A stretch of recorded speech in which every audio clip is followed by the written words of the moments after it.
Hello, welcome to another episode of the Keisha King Show. I am Keisha King, and we're going to be talking about the Democrat Party and how they have almost totally collapsed. They certainly are not doing well at all. Let's just get into this little montage I put together. A brand new CNN poll this morning shows that the Democratic Party's favorability is at an all-time low in this CNN poll. It's just 29% approval. That's a 20-point drop since 2021. Joining us now is a Congresswoman from Texas, Jasmine Crockett.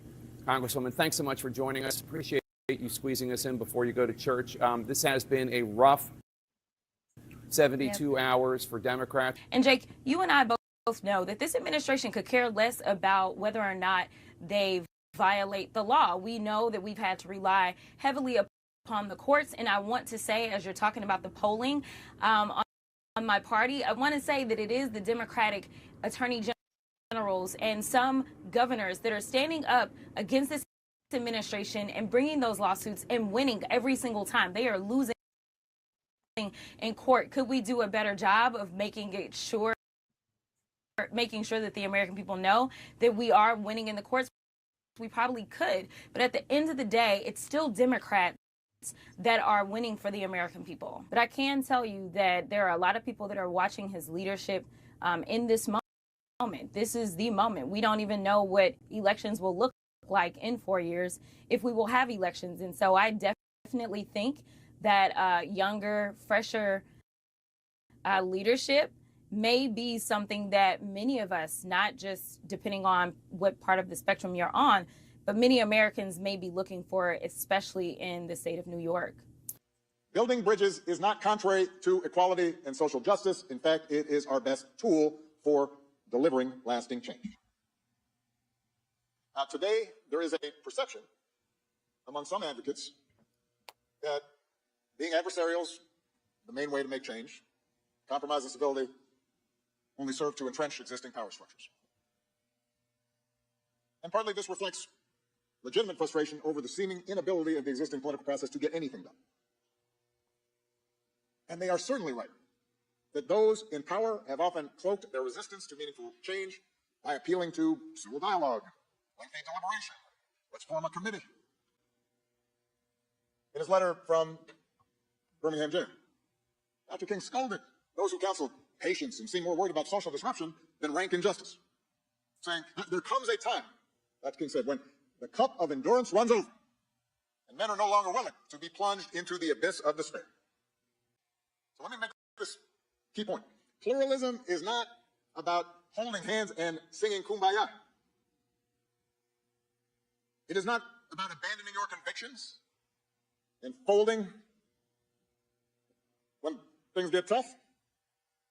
It is about recognizing that in a democracy, power comes from forging alliances and building coalitions and making room in those coalitions, not only for the woke, but also for the waking.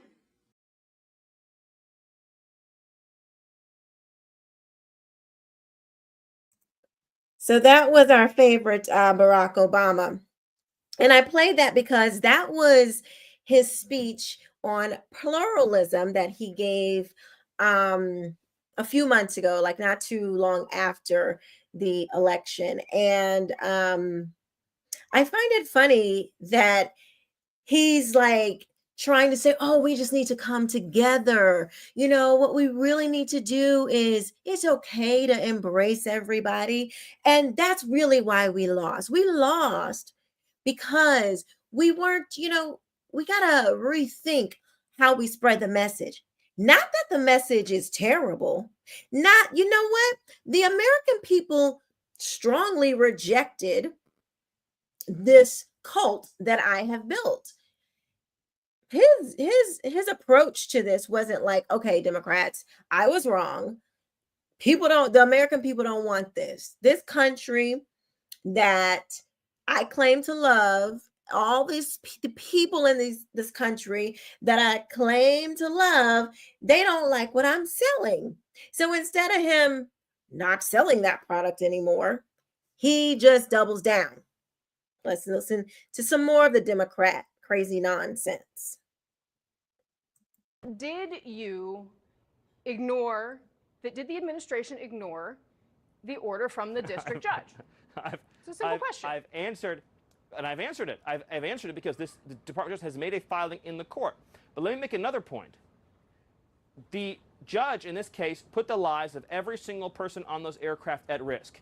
Did he know how much fuel was in those planes? Did he know the flight conditions? Did he know the weather conditions? Did he know how many crew hours? Did he know the need for crew rest? Did he know any of that? No. This judge violated the law. He violated the Constitution. He defied the system of government that we have in this country. Because that does seem to be what you're arguing.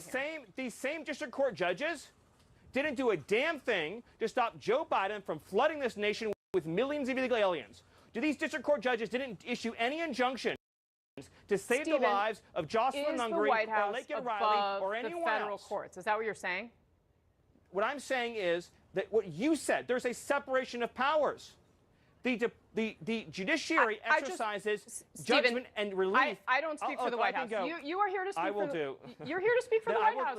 I just want you to answer that one simple question. I am. Ready? Here we go. Under a proper reading of the Constitution, district court judges provide relief to individual plaintiffs seeking relief. District court judges do not have the authority, as a general matter, to enjoin the functioning of the executive branch. But their authority is at its lowest point when the president is exercising his powers as commander-in-chief. And I asked you a question, you never answered it. Can a judge enjoin troop movements overseas? Can a district court judge enjoin troop movements overseas? Stephen, yes or no? I am not going to get into the just say no, and then you'll know that I'm right. This is a just separate say no, question, and you'll know that Stephen. I'm right. Okay, we're not talking about other.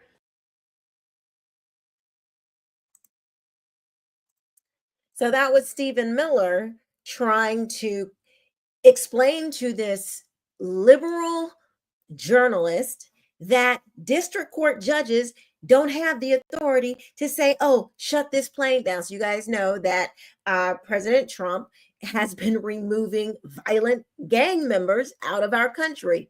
Well, you would think that people who walk around here saying, we have a democracy to save, you would think that this is something that they would be applauding, because how can you save a democracy when you have violent people running around? When you have, if there's violence in the community, do you want to go grocery shopping?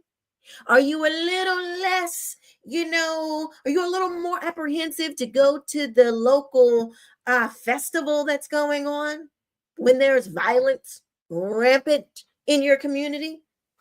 Are you going to still have the same eagerness to do anything to go on with your normal life, picking up your kids from school, or just living your life?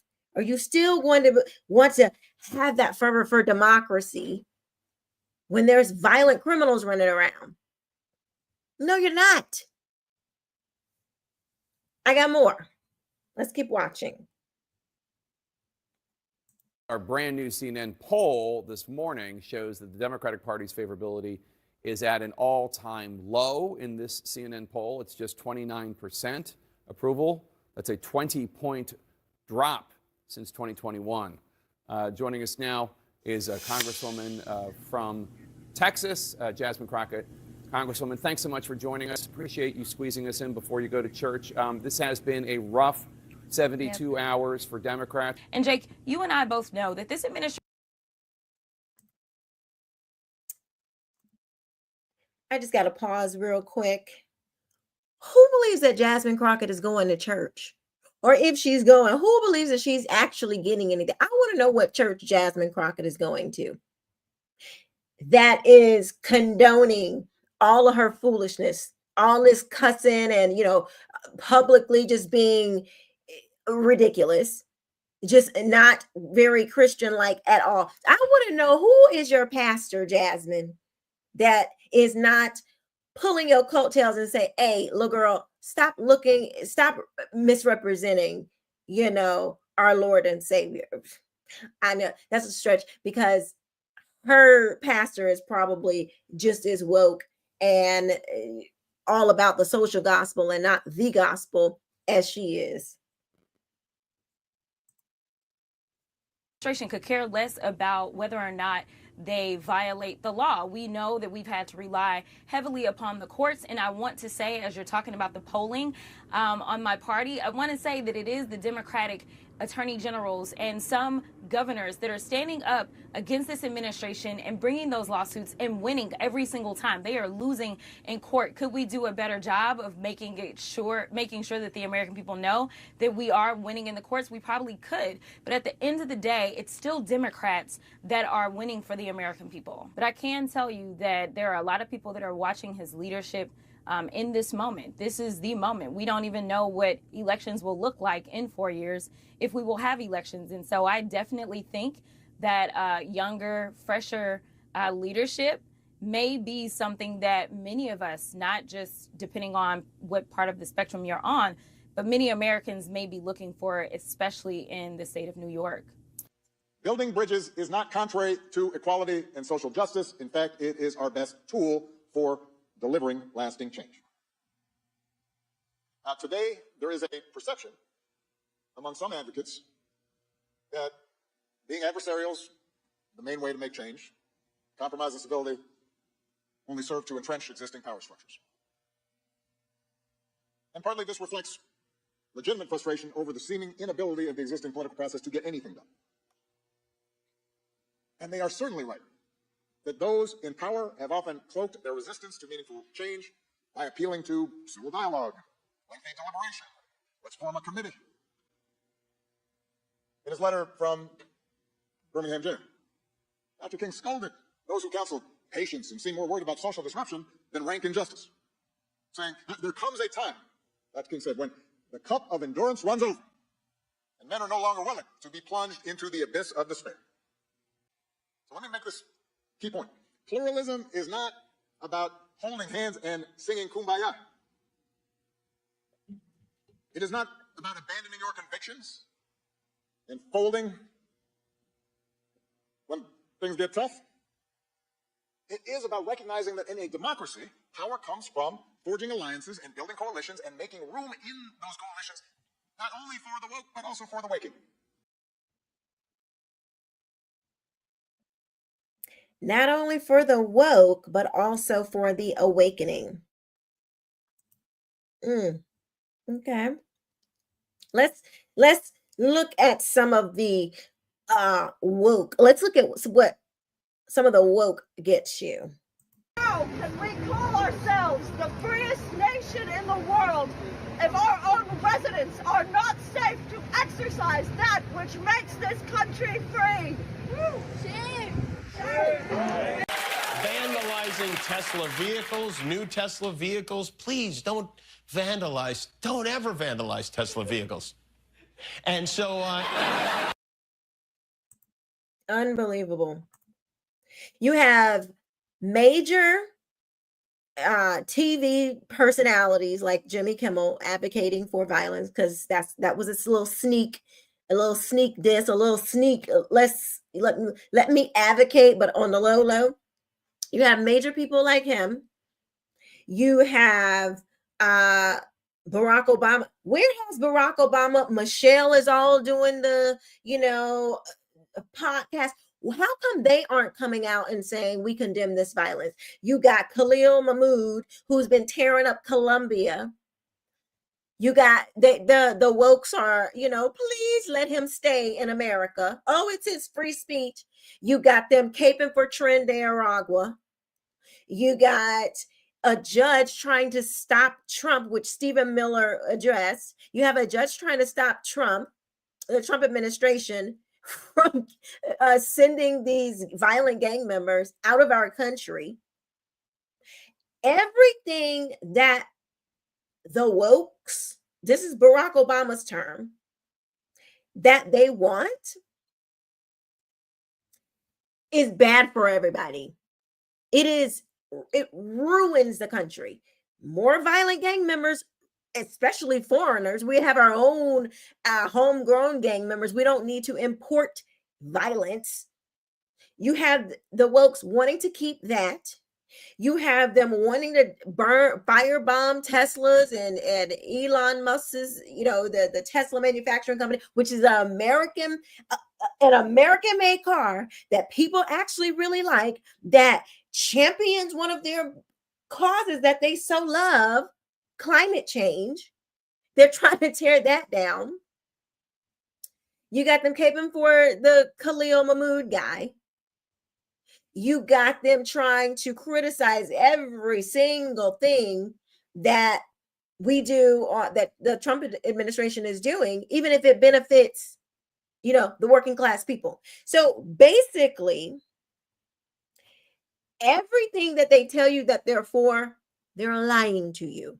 Oh, we're for the working class, which I don't even know what the working class means, because if you work, you're a working class, I guess. I mean, that's what it sounds like to me, but you know how they do with their words. It makes no sense if they say that they're for the working class, but yet they keep benefiting.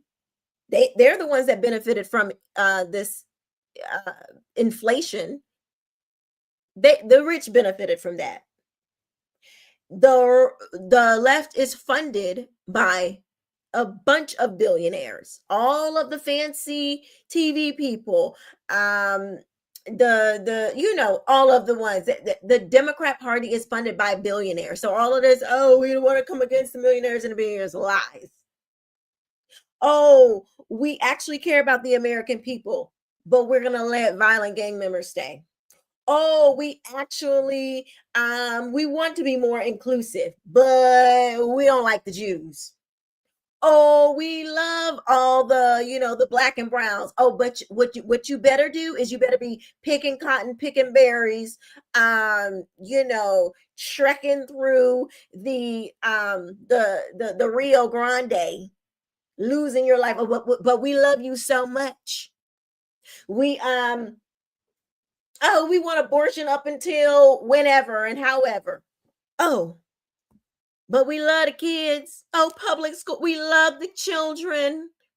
Don't harm the children. You can kill them in the womb, but don't harm the kids. Oh, we need public school, but not school choice. We want to keep you right where we want you. Okay, pumpkins?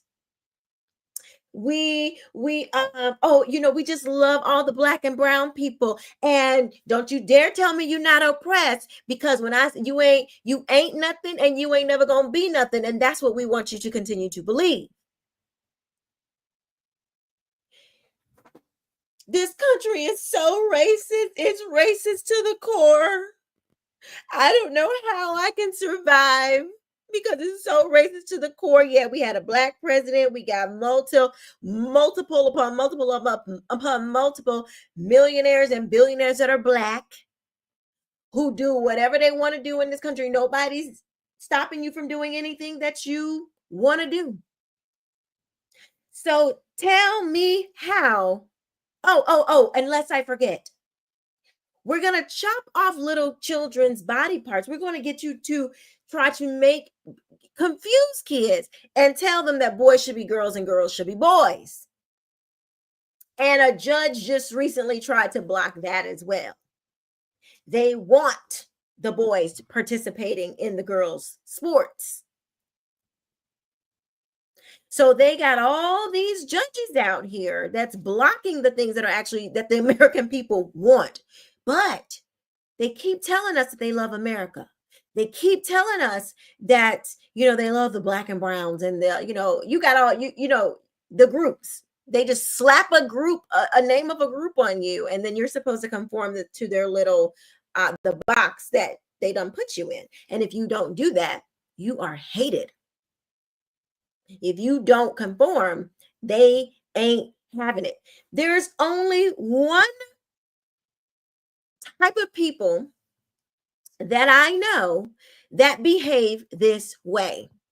And it's not people that simply want to support a party and want the best for their country. You don't chop off the breast of healthy girls, chop off the genitals of healthy boys, You don't push for you don't push for abortion, and you certainly don't push for extreme abortion. You don't isolate the people in the groups. You don't make up different names and stuff like that. The only type of people who do this kind of stuff are people that are in cults. The Democrat Party is collapsing because it's a cult. It does not behave like a party, a political party. Show me where the Democrat Party behaves like a regular party. That it doesn't even exercise the things that they say they believe in. Because none of this stuff makes sense. Oh, we're for women. We love women. Women are so great and wonderful. Except for if you're in the womb. Except if a boy wants to come into your bathroom and show his genitals to you. I mean, show me how and where they're consistent in what they say that they want. They're not. And the cult leaders do this all the time. They lie. This is how they get you into their web. They lie. They don't really want you to believe that, they're not the Christ or whatever they're claiming themselves to be. They don't want you to see behind the scenes of what's really going on. They don't want you actually talking to other people. Look at what happens when you talk to other people. Look at what they're doing to Chuck Schumer. Because he actually did, what made sense. Because Chuck Schumer, the older Democrats they're not progressive. They're actually middle of the road, but they have lost control of the party and the cult members have taken over. So we can't treat these people like they are just, we just have to try to convince them that they, that we're right. We just have to persuade them to our side. We just have to show them, what we believe and how it makes sense and all of this stuff. That's never going to work. Because there's no reasoning with people that are in cults. Have you ever talked to someone that's in a cult? I have. My family has been involved with cults for a very, very, very long time. My grandmother, who is no longer here, she was in a cult. And she died in that cult. One of the beliefs that they had was that they would never die. Okay. And then they had this guy, his name was Father Abraham. And sorry, trying to get my hair together here so I don't have to be fumbling with it. Father Abraham was their leader, and they treated him like the Messiah. It was, there were some other things. I mean, they just were very loyal to this man. I'll get more in detail about that later. My point is, trying to talk to my grandmother, whenever I would ask her questions about, some of the things that they did, like saying that they were never going to die, even though Father Abraham died. When I was a little girl, I was like, well, okay, now, Grandma, if he died, why do you keep saying that you're not going to die? I mean, to me, that's like the first obvious question. If your leader died, why do you think you're not going to die? Like, it just didn't make any sense to me. And of course, she could never answer the question, and she would just get very, I have a headache. It's too much to explain. Like, they could never explain these things. And sometimes she would get a little angry. And if you talk to these people, if you talk to cult members, they push you away. They can be, they can be not very nice. Let's just say that. When you start to dig and press into their ideas, because they're not trying to change their ideas. They're not looking for new information from outsiders. Okay. The only people that is able to communicate and talk about these things are the people within the group. And that is very much how the Democrat Party operates. You can't look at Chuck, look at Tulsi. They don't flat out straight up lied about her. Oh, she's with Putin. Oh, she, making up all of this kind of crazy stuff. Look at anybody who deflects, who removes themselves from their from what they're talking about. They have no, they don't try to persuade you. They just kick you out. They're mean and evil. The Democrat Party functions like a cult. And so when I hear people saying, oh, well, they'll come around, or we just need to convince them, they're not going to be convinced. They're not. If you look, most of the left, especially the radical ones, they have gone through the institutions. That is a long time to get into your mind, and it doesn't even take very long. Plus, most of us have gone through the public schooling system. That is that's the grounds for which they start planting those seeds. So when you go to the universities, it's easy to push you over that edge, to have you saying that men can be women and women can be men.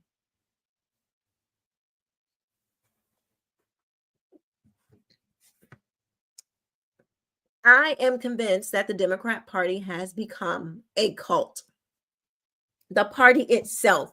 Now we have these sub cult groups like the LGBTQ, like the trans people, the the black supremacists, the black racist, the Jew haters, the pro-Hamas people. They are sub cult groups of the bigger Democrat Party cult. If you look at the Democrat Party, it does not function. In the Republican Party, we fight all the time. The fighting is actually good. It shows you that there is, thought allowed. That's how you know that the Republican Party is not a cult. Now, are there some of the MAGA people who are like, Trump? Yes, that exists. But the vast majority of Republicans are not that. That's not the majority of the Republican Party. And I'm not saying the Republican Party is all that great and wonderful either. I'm just saying it's not a cult. It is not a cult. There is no dissension in the Democrat Party. In the Republican Party, you have it. You saw it during the primaries. Great example. But if you think that these people, they just need more convincing, more persuasion. Oh, we just need to, convince them we just need to do a better job convincing these people. It's not going to work. It is not going to work. The only way that this stops, all of this madness stops, is if the Democrats gets some testicular fortitude and kicks these people out of the party. But with Barack Obama trying to do all this bobbing and weaving and, oh, well, we got to bring everybody in. And when times get hard, we have to fight back. It's not our messaging. It's not what we said. It's just that we didn't convince enough people to come into our side. I think Barack Obama is the cult leader. I think he's the one that started, that really sort of made it the Democrat Party, the cult that it is today, with all this identity politics, because excuse me, identity is very close to people. And when this idea of being Black became part of Black people's like core identity, like melanin somehow, you know, gives you some existential identity, when that became a thing, that's the ship that Barack Obama rode on to widen the tent. This is documented. Like, he literally strategically planned out, okay, we need to widen the tent, you know, basically for the civil rights stuff, because it can't just be about Black people anymore. Now we got to bring in the LGBTQ. Now we got to bring now all this other stuff. And they don't function like the party used to function. There used to be like, you know, we can work together. We have a common goal in the love for this country, and, you know, keeping America America. But he told you from the beginning, it's time to fundamentally change this country. And he meant it, and he did it. He was successful, not only politically with the affordable health care, because that very much so took us to a more socialist country. And he did it culturally, with all of this BLM stuff, all the blackity blacks and all of the, you know, all the LGBT, all of the other identity groups, bringing all that stuff in.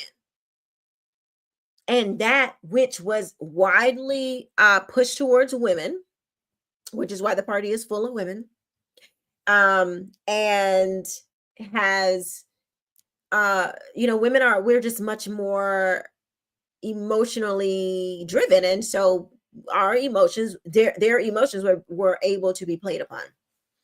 And so hence America is rejecting this. Democrats don't know what to do, because they don't want to do the thing that they actually have to do. What they actually have to do is kick out the cult. That's what they have to do. But they're afraid of their own members. Chuck Schumer canceled his own book. The man canceled his own book tour because he wanted to talk about anti-Semitism in the United States on the rise. And he's a Jew. He is afraid of his own people. Now, we ain't gonna talk about those of the right who have joined in on this. We just gonna leave them over there for now. But the man canceled. These are his people. These are his voters. This is his voting bloc. They are afraid of these people. How are you going to kick out a group that you're afraid of? You won't even get, you're not finna call them to the carpet, because you know. You saw what they did to those pregnancy centers. You saw what Antifa has done. You saw what they did in Portland. You saw what BLM did. These people are violent. And none of the Democrat leaders, Barack, Michelle, Jasmine, AOC, Hakeem Jeffries, Nancy Pelosi, not a now one of them will say boldly over and over on a mic, cut the crap, don't be firebombing, don't do it. Do you hear them speaking out? I looked on Barack Obama, so I ain't heard a mumbling word. They act like it's not happening.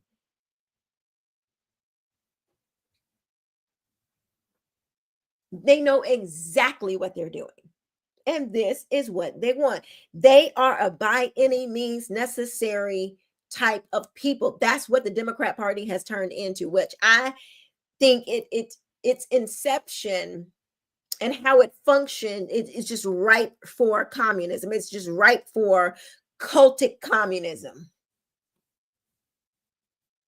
And it's very sad, because it's a cancer in our country. It's like it's shameful. You see all these people running around here looking crazy, acting crazy. It's embarrassing.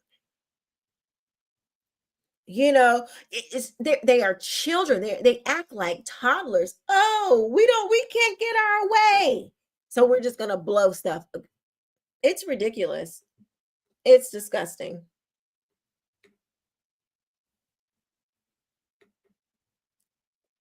If you haven't liked the channel, go ahead and please please comment and please subscribe if you have not. I see y'all watching. I see you guys watching out there, and you haven't if you have and you haven't not subscribed. But that's what I wanted to come on to say. I just wanted to say that we can't treat the Democrat Party like regular, I'm just talking to my fellow American who wants the best for the country. They just have a different way of seeing how we get there. That ain't these people. They don't want America. They don't like America. They want to fundamentally changing America. That meant tear it down. Let me explain it to you. It meant tearing it down. It didn't mean, oh, we're just gonna hold hands and sing kumbaya. No. Fundamentally changing America meant tearing it down, and that is exactly what they're doing. That's why you don't hear Barack Obama saying nothing, because he's with it. He's a communist. That's why you don't hear Kamala Harris saying nothing. She with it. That's why Tim Walz the other day, oh, look, my Tesla stock is down. Let's root for an American company to fail that employs a bunch of Americans. We better wake up and realize who and what we are really dealing with. It reminds me of Jim Jones. Remember when they sent I think it was a political I think it was an elected official or a report. I think he came with a reporter or something like that. I haven't read the story in quite some time. Hey T Pittman, thank you for the heart. But when they went to the compound in where were they? Oh gosh, I'm blanking. But when they not Guyana, oh gosh, I can't even think right now. But when they went to see what was going on, they shot the man. Sounds like Antifa. These people are not. You have to understand, when somebody is in a cult, they are fully. They are not themselves anymore. Like the person that was there is gone. They are fully only to the revolution, fully on to the agenda. That's all they care about. There's no reasoning, because they have been brainwashed that everything outside of the cult is evil and bad. That's why it's the us versus them. That's one of the main things that they teach you in a cult. Everything inside is good and everything outside is bad. It creates the us versus them narrative, so you don't listen to anything outside of the cult. Just take a look at how cults operate and look at how the Democrat Party operates. And you tell me if you can't see how they are one and the same. Anyway, let me know what you think about what I think in the comment section below. Thank you so much for watching. Don't forget to like, comment, share, and subscribe. I will see you next time. Bye-bye.